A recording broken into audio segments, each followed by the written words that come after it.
Luyo sa akong kakuol, kay kalit imo akong gibiyaan. Kinaisip ko na lang na ikaw ilalamang gihulman. Apan pila ka adlaw bulan, ug tuig ang nilakaw. Sakit sa dughan, kay walay mibalik na ikaw.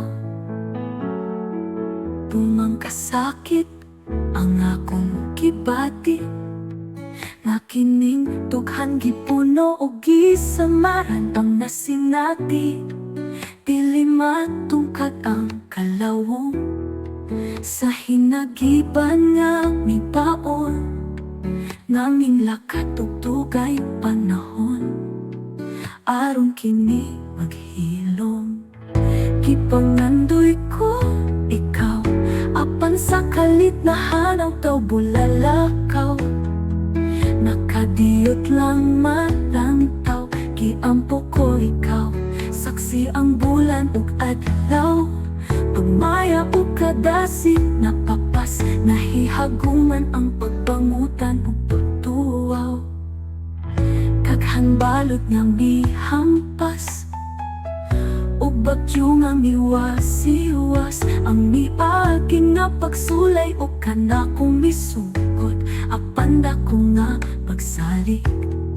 Sa kahitasan dala pagpaningkamot, ang akong pader aron likpon nga makabarog. Sa wala tawha ikaw mibalik nga mapahiyumon, ang kangit-ngit sa akong dughan kadali nga misidlak og puno. Sa paglaong kalipay kalit nga miuspong tumot, kay mauban man kita sa kinabuhing kalibutanon.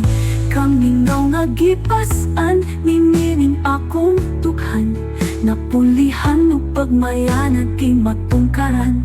Kasakit na nahihabuman, misumbalik kalipay nga di mabayran.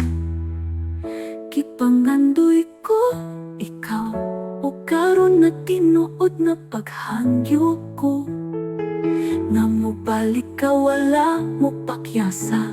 Giampo ko ikaw nga mauban pag-usap. Salamat sa Diyos kay ang akong pagbangutan natuldukan, ug nibusilak ang mabulok kong mga adlaw. Himaya o kalipay ang mipuno ning akong dughan. Tinuod man nga ikaw nawala, apan nahulipan. Anghel ko sa kalangitan, o buhing anghel sa kalibutan. Putling bahandi o binhi, gipangantoy o gitampo ko, nga moabot sa kong kinabuhi.